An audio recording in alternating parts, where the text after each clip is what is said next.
Estamos no setor Pedro Ludovico, numa das regiões de Goiânia com mais risco de inundação quando chove. Começou a chover há pouco mais de 10 minutos e já tem alguns pontos com bastante água acumulada. Aqui na região tem até uma placa avisando do risco de acúmulo de água de inundação quando chove forte.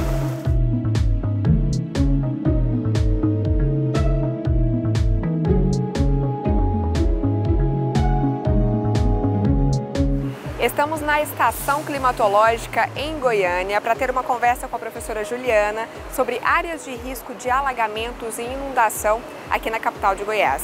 Professora, vocês na UFG têm dados sobre essas áreas aqui de Goiânia que tem mais risco de alagamento, né? Exatamente. Desde 2008 a gente faz esse levantamento desses dados, que são dados da Defesa Civil e dados compilados da imprensa também, para a gente poder acompanhar quais são as áreas de risco de inundação, de enchente, de alagamento. Os daqui da estação meteorológica entram, que são os dados dos parâmetros climáticos, principalmente o dado de precipitação, porque a gente vai trabalhar depois também com o acompanhamento. Quanto de chuva faz com que ocorram essas inundações? Para a gente depois, a partir daí, gerar os modelos de previsão e de prognóstico. Ao longo desse tempo que vocês monitoram, dá para observar uma variação da quantidade de chuva, do nível de chuva?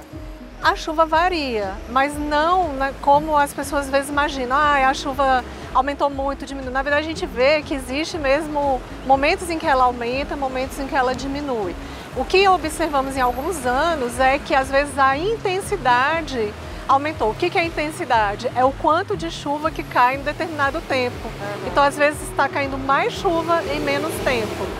Mas isso não existe, a gente não observou uma tendência contínua. A gente observava que houve uma tendência de queda da chuva e que de 2016 para cá a chuva voltou a aumentar. Qual que é a situação aqui em Goiânia, professora? A gente consegue dizer uma quantidade mínima de chuva que já começa a provocar alagamentos, inundação? Sim, a gente já consegue. É bom até dizer que essa quantidade tem variado à medida em que a cidade vem crescendo. Então, há 20 anos a gente precisava ir de mais de 20 milímetros de chuva, 25 milímetros de chuva para ocorrer um alagamento. E ali para 2008, 2010 a gente começou a ver que precisava de em torno de 16 milímetros, 18 de chuva. Hoje, 12 milímetros de chuva, que não é nem muita coisa, já provoca alagamento na cidade. À medida em que a gente expande as áreas construídas, o asfaltamento, a gente vai fazer o quê? Dificultar a infiltração da água da chuva no solo. Tira a árvore, também você vai dificultar não só a infiltração, como uma coisa que pouco se fala, que é a interceptação da água da chuva. Uma parte da água da chuva fica nas folhas das árvores, nem cai na superfície. Depois evapora e retorna. Com a retirada da árvore, essa água chega na superfície. Chegou aqui na superfície, já era, ela vai escoar uma parte. Com o asfalto, vai escoar. Então é o crescimento da cidade, a falta de infraestrutura também, né? As chamadas, vamos falar popularmente, as bocas de lobo. Esse sistema ele é muito ultrapassado. A gente tem áreas da cidade que o sistema é dos anos 50, ainda sabe, de barro, Então a gente precisaria atualizar isso para aumentar a capacidade de captação dessa água da chuva. Quais os pontos de maior risco aqui em Goiânia? Bom, Goiânia a gente tem pontos que são bem severos, que é a região ali do Córrego Cascavel, Marginal Botafogo, né? Alguns pontos ali próximo ao Jardim Botânico, ali na região do setor Pedro Ludovico, Vila São José, são locais bastante críticos aqui, né? Alguns pontos ali também próximo do Urias Magalhães do Crimeia, são pontos críticos aqui da cidade de Goiânia. E o que tem nesses lugares, professora, que deixa eles mais arriscados, digamos assim? É a combinação do curso de água, então assim, a água já iria para ali, porque ele é o fundo do vale, ele é onde passa o córrego, onde passa o rio, então a água ela já vai buscar aquele caminho. É essa combinação com a combinação do asfaltamento, da construção das casas, né, dos lotes que você não tem um espaçamento, não tem área verde, então você vai ter uma combinação de fatores, e aí são áreas mesmo para onde a água já iria. Isso a gente não consegue controlar?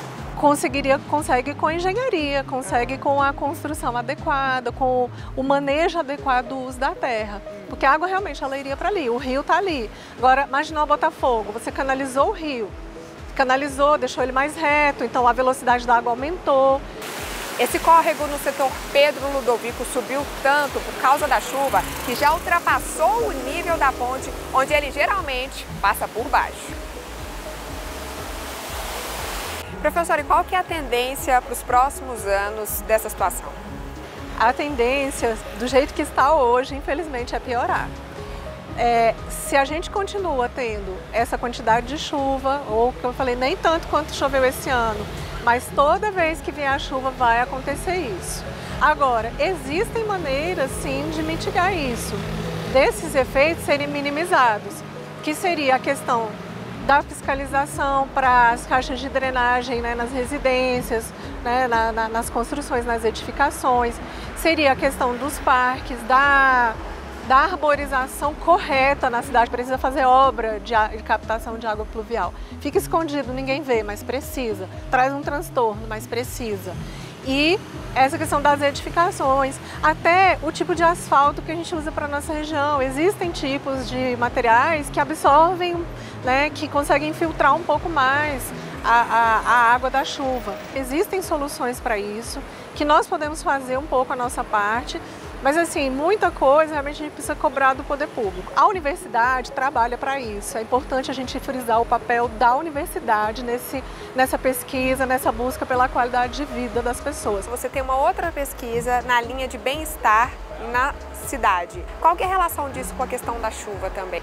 Tem muito a ver, né? Na verdade, tudo que envolve, que pode interferir na nossa vida no ambiente urbano, envolve bem-estar, né? Os índices oficiais, eles levam em conta arborização, acesso a transporte coletivo, acessibilidade.